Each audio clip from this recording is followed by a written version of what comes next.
Hello and happy Thursday, everyone, otherwise known as Friday Eve to my sister and I. We love calling it that. We all love the weekend. So that's where the word Friday Eve was born in my family.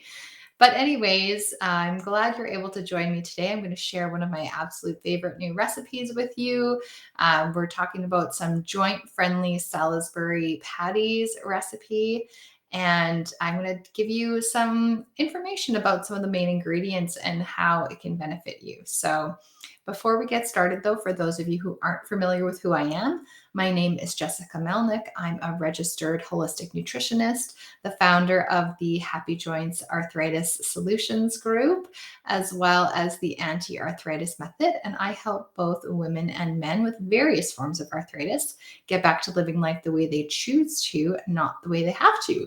And one of the main reasons that one of the main things that we can do to get back to living our lives the way that we want to and having optimal joint health is with our diet. So every Thursday, I'm going to be sharing with you some joint friendly recipes that are simple and tasty so that you guys understand that you're not going to need to eat strange food, tasteless food, low fat food in order to get your health on track. So today's recipe is a joint friendly Salisbury steak or Salisbury patty recipe. So I have a lot of beef in my deep freeze right now. My partner and I buy a half of a cow. I don't know if that's the technical term for it, but we have a friend whose father owns a small farm, and we are able to get grass-fed beef from him. And we are really fortunate we're able to do that. And so I use a lot of grass-fed beef in my recipes. And of course, we have a lot of ground beef. So this is one of the things that I really enjoy making because it is so delicious and so nutritious. So grass-fed beef, you might be wondering, well, why would I choose this over, the regular beef I would get at the grocery store?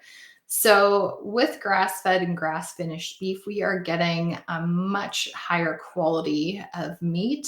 So not only is it way better for the animal to have the life that a grass-fed and grass-finished cow would have, as opposed to commercial farming, but we are also not going to be coming in contact with a bunch of chemicals.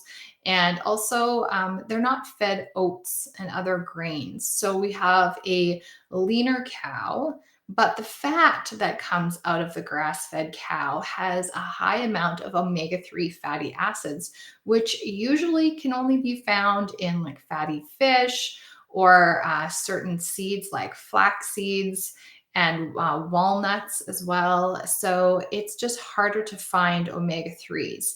And omega 3s are super, super important if you are looking to reduce the overall inflammation in your body. Not only is it good for your heart, it's also really good for your brain. And it also helps reduce pain at levels of about 3 to 5 grams of omega 3 fatty acids a day. So, having grass-fed beef in your diet is one way that you can have these omega-3 fatty acids that are so important in your diet. And another thing about our standard American diet or Canadian diet is that we typically eat way too many omega-6 fatty acids, which come in a lot of different packaged foods, things like baked goods, crackers, snacks, things like that. And the problem with that is that omega-6 fatty acids, when we have way more omega-6 than omega-3, it really throws the ratio off, which is really inflammatory for us. So when we're using seed oils, things like canola oil, maybe some peanut oil, other like margarines, so manufactured fats, we have a lot of omega-6s in there and they are highly inflammatory. So we really want to stay away from those if we're looking to reduce our joint pain and our inflammation and other symptoms that come along with arthritis or autoimmune conditions in general. So grass-fed beef, amazing. And another thing that's in this recipe that makes up the sauce is a homemade bone broth. Now, I did not make this. My partner cooks, and so He was busy using bones from a turkey that we had made earlier in the fall. And so he made some delicious homemade bone broth. And bone broth is incredibly healing for the gut. It has amazing proteins and collagens and gelatins in it that are very, very nutritious and bioavailable and amazing for our body. So, when you think about gut healing, think about reducing inflammation and pain, because overall, when we have a healthy gut, that's what's going to help us in the long run in terms of managing our pain.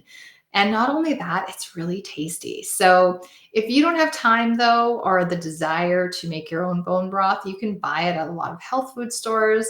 You can buy it frozen. You can also buy some really good quality bone broth powders as well if you look online on reputable sources, or if you go to your local health food store, you can also find that there. So do not use things like bouillon cubes or paste or things like that.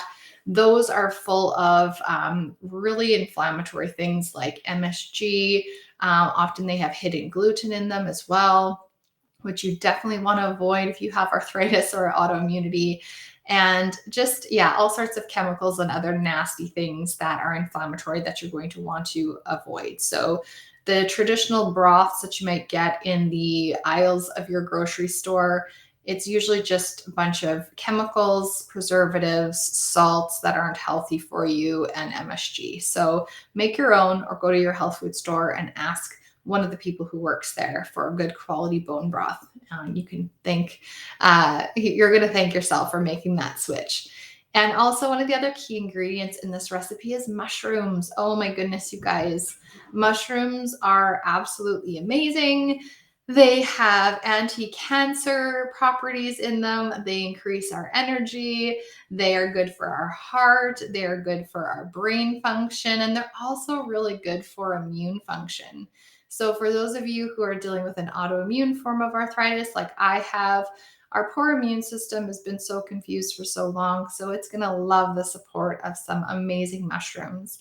And for this recipe, I chose cremini mushrooms. I just really like the flavor of them. But you can also use white button mushrooms. We used to think that they had no nutrition in them, but that's not the case. You could use portobello mushrooms, oyster mushrooms, any kind of mushrooms that you like, combination of them, they're amazing. Also has a lot of onions in them that you caramelize, makes them nice and sweet and tasty.